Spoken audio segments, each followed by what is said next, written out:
To me, it's very simple. Out 1, down 2. Sorry, out 2, down 1. Out 4, down 2. Out 3, out 6, sorry, down 3. So it's a 2 to 1 proportion. If you understand that, you're halfway to understanding what's going on.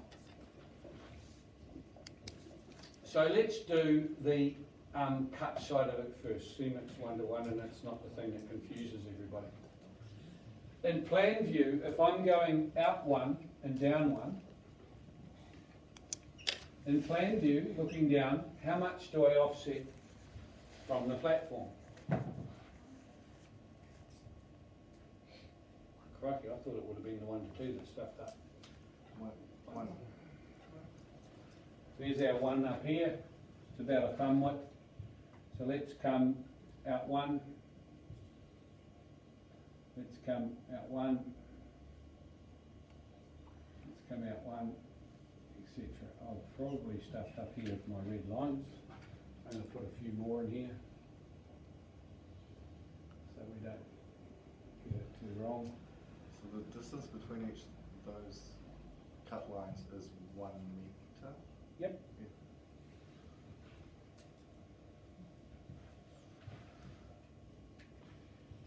So we've come off. So this, if we're going uphill, that one will be, oh, we haven't got a platform yet. Let's call the platform, let's make the platform level 21.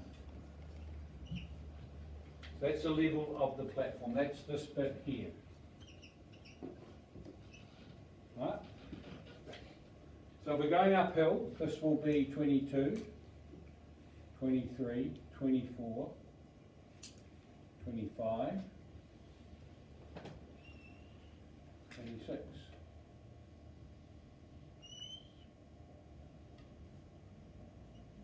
So these are our even formation contours. What we're trying to work out is where they are going to hit the natural ground. We are starting with the 22, it's going to be there. The 23 is going to be there. The 24 is here. The 25 is there. What's going on here?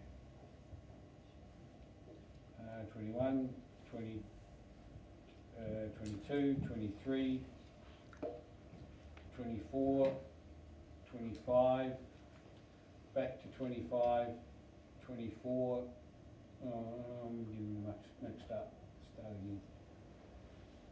The 21 is where we hit the platform, we come around, we hit there, we hit over here, we then go to the 20, so that was 23, 22, sorry. 23 is around here. 24 is this one, which connects to that point there, or around the other side to 24, 23, 22, and back to 21. So it goes up here like that.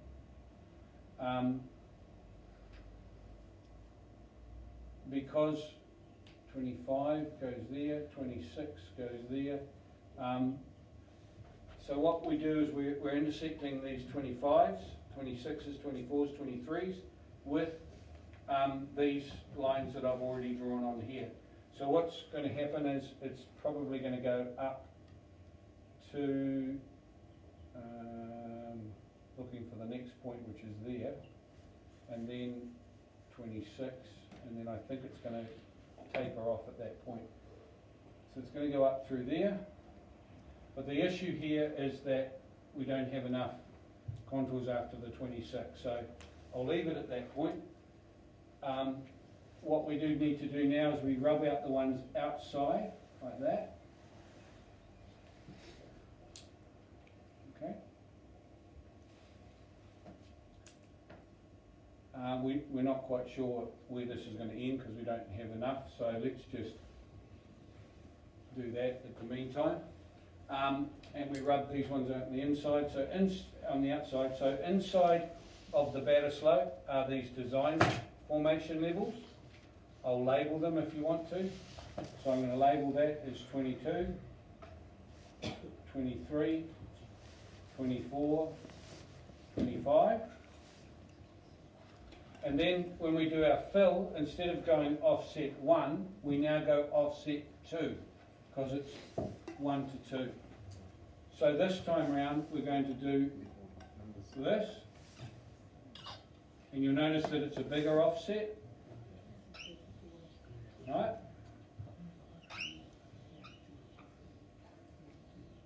Don't get too worried about this over here, because what's happened is I didn't put enough red lines on there when I was doing it.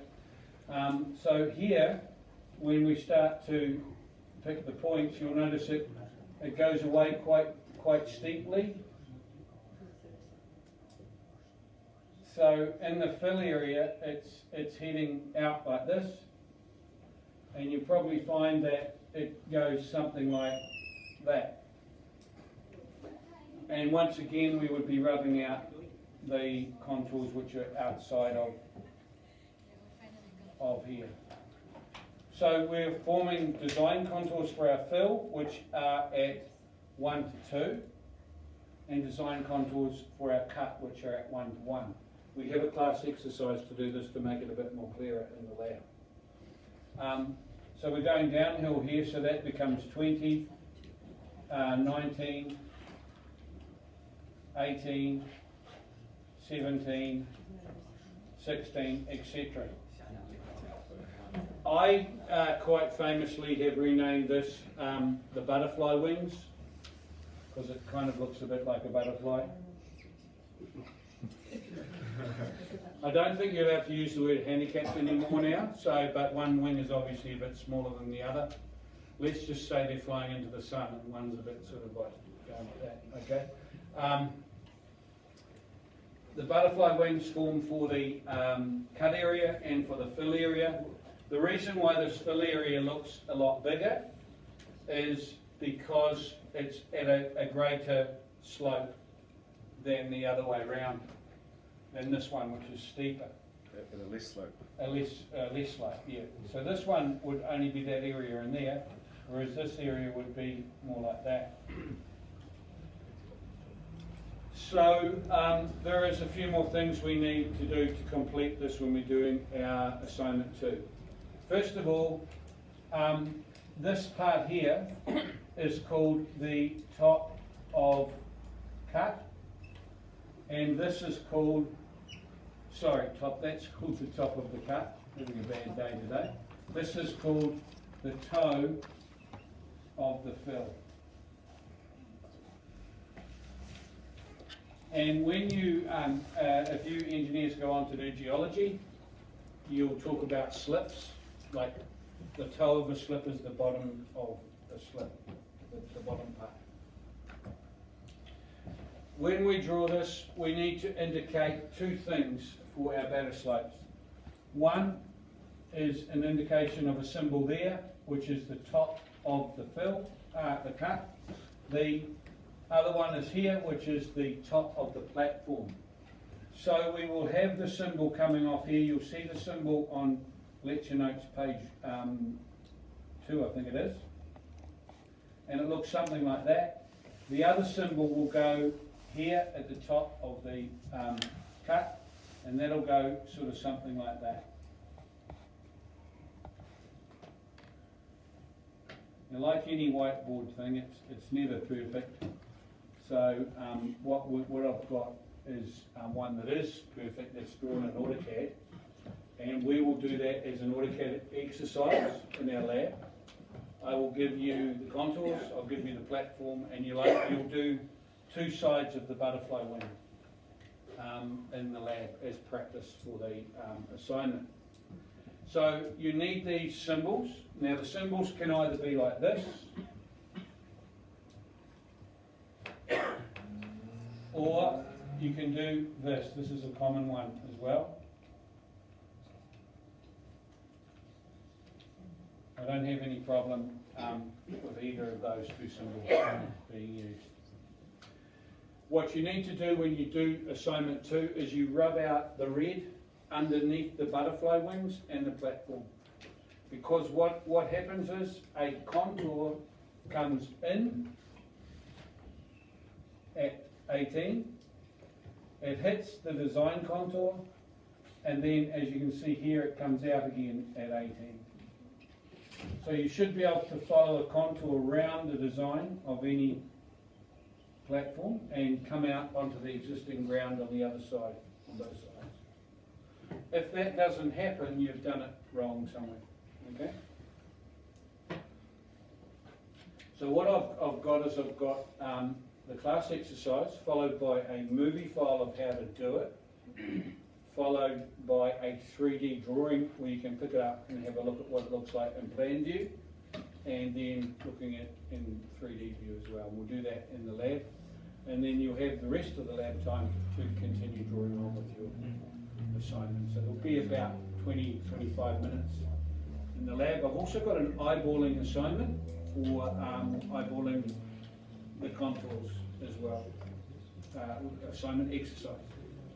So you do an eyeballing and you do one of these in the lab. I've also got an example of this, a lot better than my whiteboard. It's a manual one, and you can have a look at how we've interpreted that as well.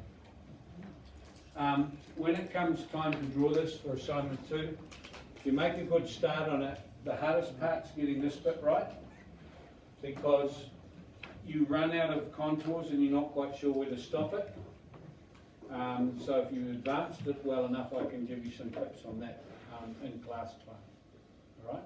If you haven't advanced it, then you're going to be left alone a little bit in the last weekend to try and finish it.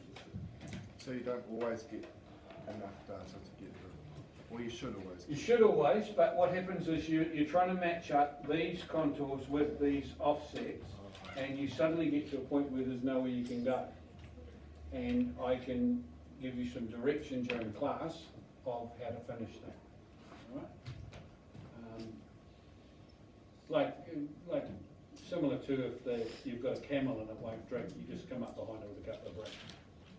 It drinks at that point.